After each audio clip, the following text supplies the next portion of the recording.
नमस्कार मित्रांनो, मी राजेश माने यूट्यूबच्या खादाड बंड्या या चॅनलवर आपल्या सर्वांचे स्वागत. मित्रांनो, आज बियर इंडस्ट्रीमध्ये बियर्स कशा पद्धतीच्या असतात आणि नवीन लॉन्चिंग्स कशा आहेत, नवीन फ्लेवर काय आहेत याची माहिती देण्यासाठी आपल्याबरोबर टॉईट बियरचे को फाउंडर मुकेश तोलानी आहेत. यांच्याबरोबर आपण बोलणार आहोत. सर, या बियर संदर्भातली बियर इंडस्ट्री संदर्भात आपण जी माहिती देत आहात त्या संदर्भात कशी सुरुवात झाली हे तुम्ही सांगा. Way you guys are with each other works.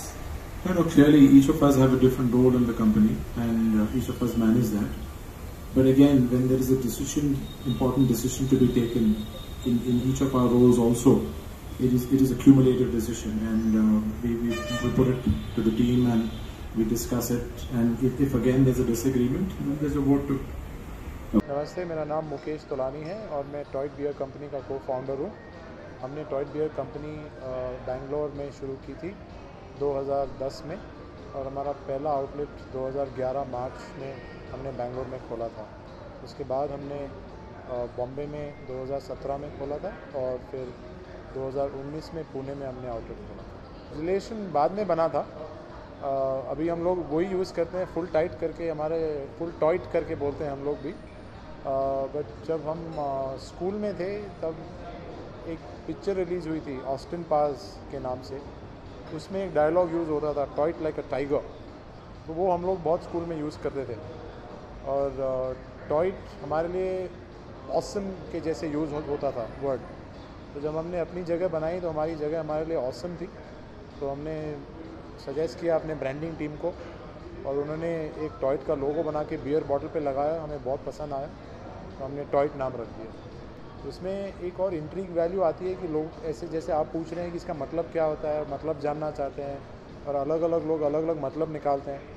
तो ये एक बात आज तक, मतलब 11-12 साल के बाद भी लोग आज तक पूछते रहते हैं कि मतलब क्या है, स्टोरी क्या है. तो उसमें एक इंट्रीग वैल्यू बन गई है.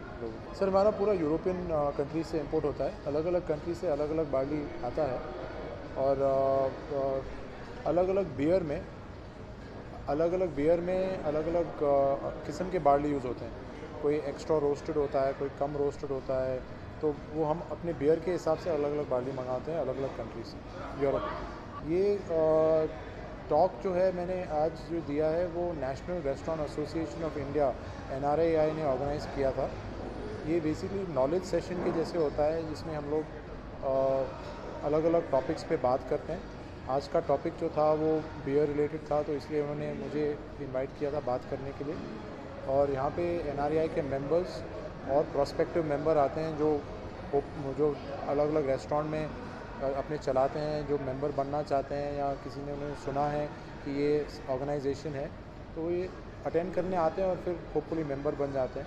तो हम लोग ये नॉलेज सेशन इसलिए रखते हैं कि लोगों को नॉलेज बढ़े हर अलग अलग किस्म के रेस्टोरेंट्स के बारे में. तो बॉटल्स हमने अभी शुरू की हैं बेंगलोर में. 3 हफ्ते पहले हमने लॉन्च की थी. आई थिंक पहले हम फोकस करेंगे बेंगलोर और कर्नाटका मार्केट में और होपफुली 6 महीने में भी 1 साल के अंदर हम महाराष्ट्र में भी लॉन्च करेंगे बॉटल्स.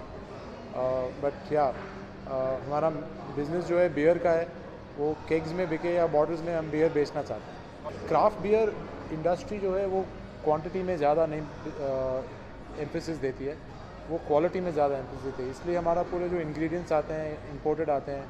हमारे जो ब्रूअर्स हैं वो इंटरनेशनल ब्रूअर्स हैं और स्टैंडर्ड्स हम जो रखते हैं इंटरनेशनल स्टैंडर्ड्स के हिसाब से बनाते हैं. इसलिए हमारा थोड़ा प्रोडक्ट भी थोड़ा एक्सपेंसिव बनता है, जिसकी वजह से ये नीश मार्केट में बिकता है, मास मार्केट में नहीं बिकता है. तो हमारा प्रोडक्ट क्वालिटी पे ज़्यादा ध्यान देता है.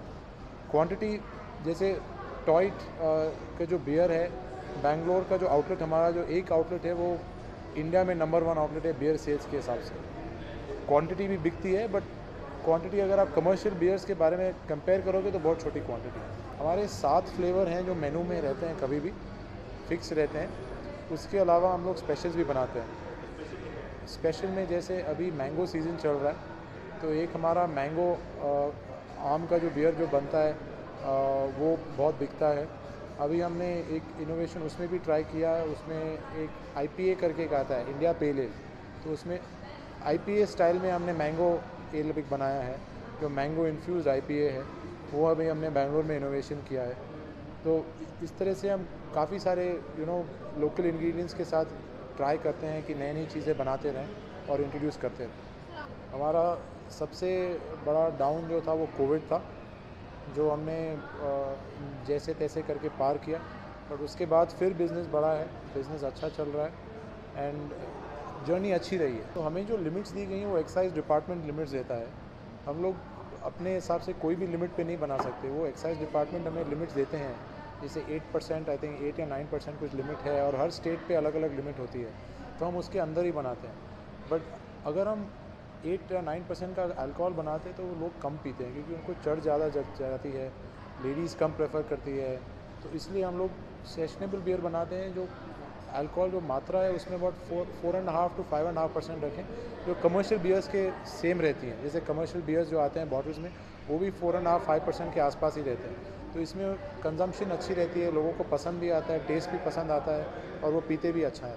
नहीं, हमारा माइल्ड बियर का कैटेगरी में जाता है, हमारा स्ट्रॉन्ग बियर कैटेगरी में। स्ट्रॉन्ग बियर 8% या 8% के ऊपर जो जाता है वो स्ट्रॉन्ग बियर जाता है। मार्केटिंग स्ट्रैटेजी मेनली हम यूज़ करते हैं अपने कमर्शियल बियर्स में, मतलब कमर्शियली जब हम जाएंगे बॉटल्स में तब हम लॉन्च करेंगे। बट हमारा स्ट्रैटेजी यही रहता है कि क्वालिटी पे एम्फेसिस दे। जैसे हमारे रेस्टोरेंट में हमने कभी मार्केटिंग की नहीं है, वर्ड ऑफ माउथ पे हमने बिलीव किया है, वो हमारे लिए काम किया है। पर अभी जब बॉटल्स लाएंगे, बॉटल्स के लिए हम लोग अपने तरीके से मार्केट करेंगे, सही लोकेशंस पे प्रोडक्ट प्लेस करेंगे, उसके हिसाब से सोशल मीडिया मार्केटिंग की जाएगी, स्कीम्स लाई जाएंगी, जैसे रिटेलर्स प्रोडक्ट को थोड़ा एम्फेसिस देके बेच सकें, और कस्टमर्स के लिए प्रोडक्ट वेरिएंट्स लाएंगे, प्रोडक्ट क्वालिटी लाएंगे, जो होपफुली कस्टमर लाइक करेंगे।